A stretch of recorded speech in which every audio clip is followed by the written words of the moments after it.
Hi guys. Hi, everyone.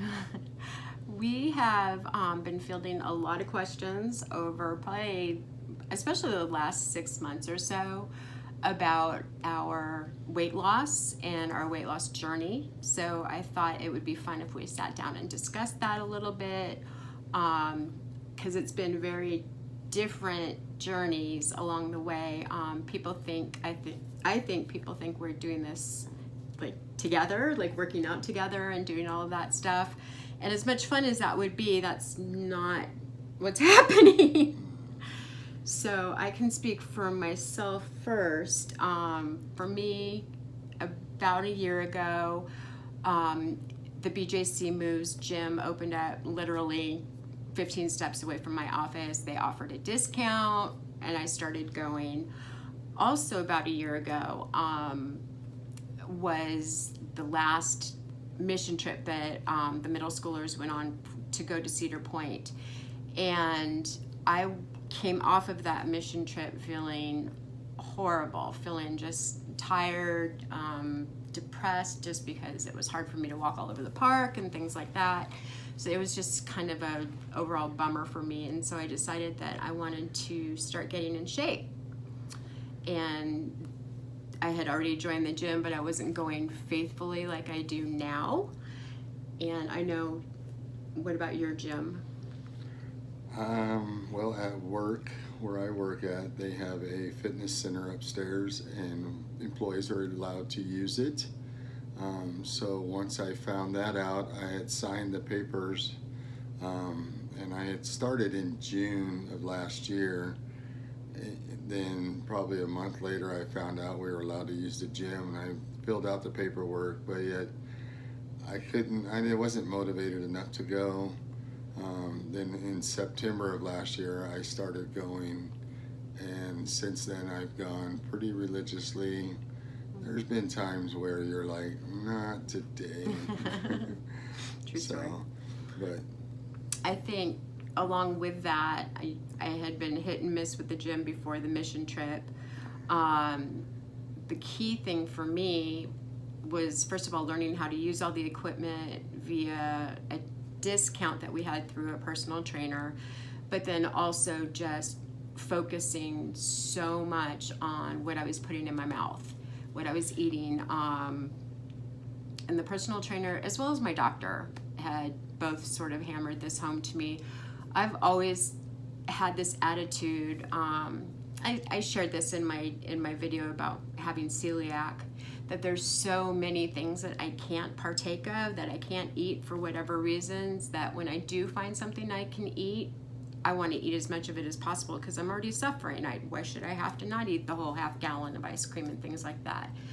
What I found was, once I started monitoring what I was eating, it made a world of difference. It was, not me just working out to get rid of the calories that I had just overeaten, but it was working out in conjunction with what was at the end of my fork and figuring that balance out.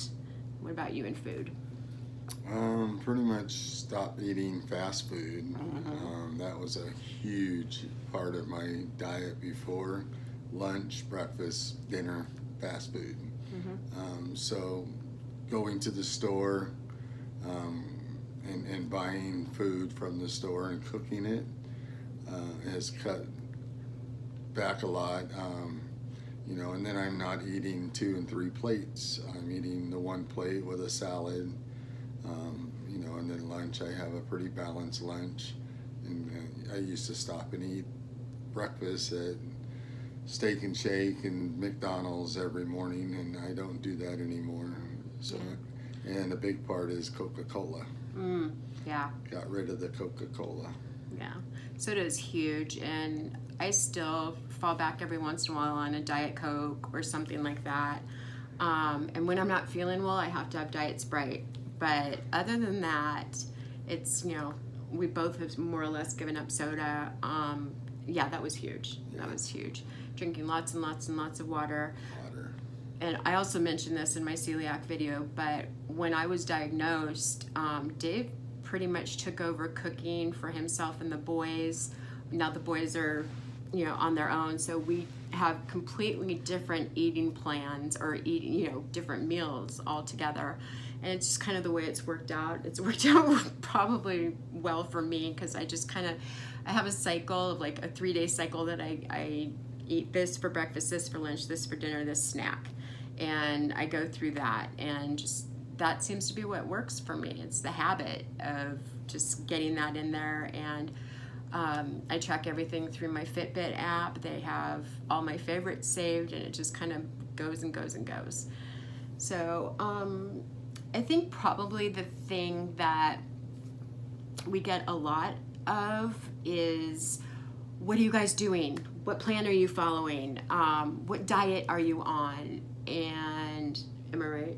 Yeah. You're right. Mm-hmm. And it's not really a diet, and it's not really a plan. It's not a program. We're not taking a magic pill, because there isn't one. I wouldn't have struggled with my weight as long as I have if there was a magic pill. And we give the same answer. It's diet and exercise, and there is no wonderful answer. I think one of my biggest fears, and I'm all into statistics if you guys hadn't figured that out yet, but my biggest fear is that people who have had a significant weight loss, which is counted as 25 pounds or more, only 5% keep that off for longer than 5 years. And I don't want to have gone through all of this. I'm sitting right now at a 65-pound weight loss.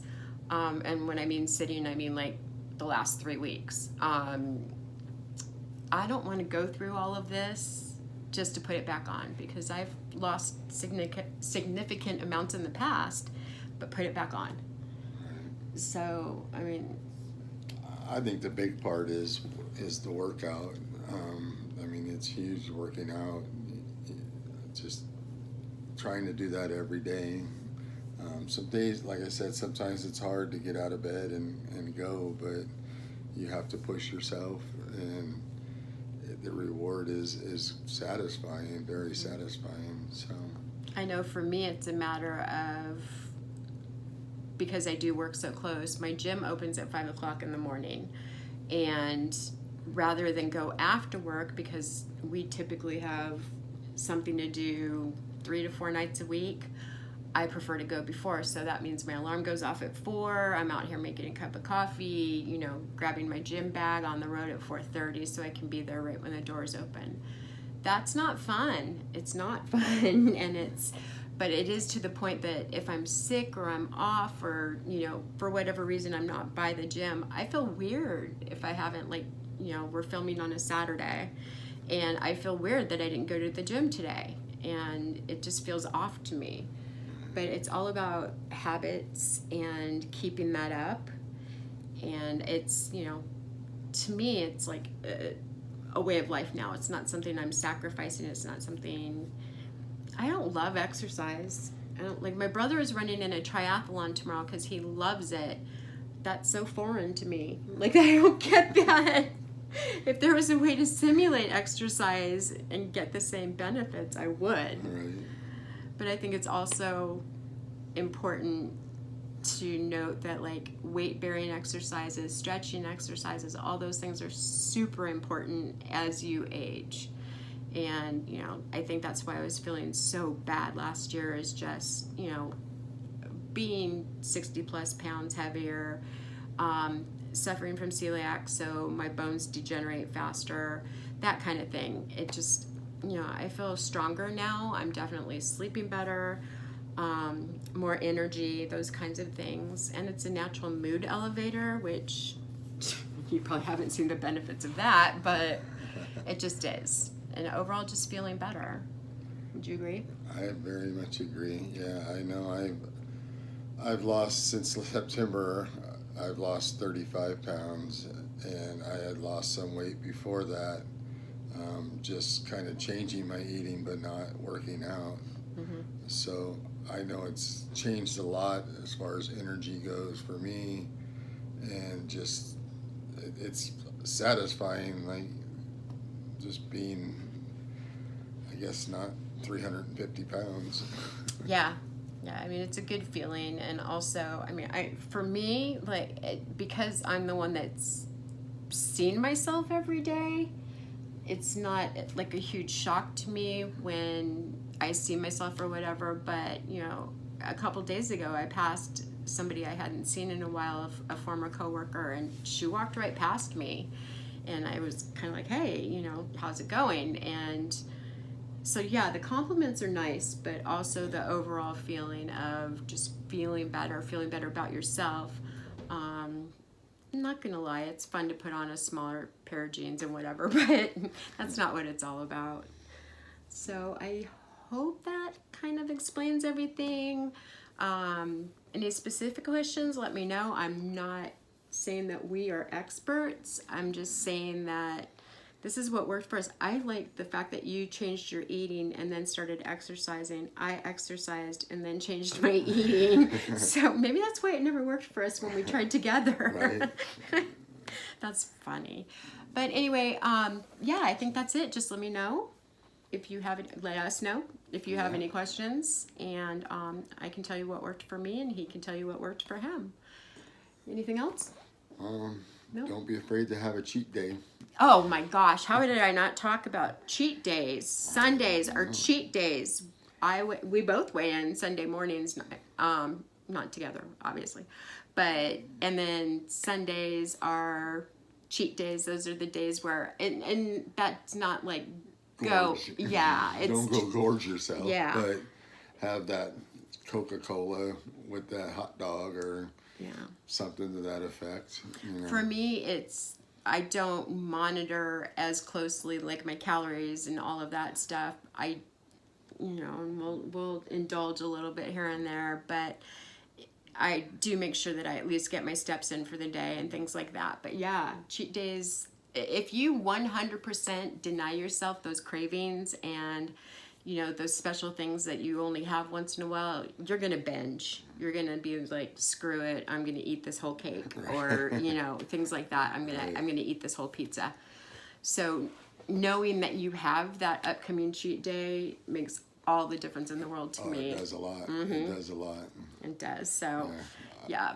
A lot of people disagree with cheat days. They think you should be in moderation all 7 days, you know, of the week and things like that. To me, it's kind of a necessity. I feel like knowing that Sunday's there, if you know that I could push myself through the week and eat right and exercise, and knowing when I get to Sunday I get to have that whatever it might be, breakfast burrito. Breakfast burrito, right? You know, that crunch wrap. But yeah, I don't know, I can't believe I almost forgot cheat day. So yeah, that's, you know, once I get closer to my goal weight, I'm gonna rethink cheat day. As far as, but I feel like 1 day out of 7, and it's never anything outrageous. But it's something to look forward to and something to kind of keep in the back of your mind, you know. But other than that, I think that's it. Yeah. That's all I got. All right. I just want to remind you guys to be kind to each other always, and we will see you next time.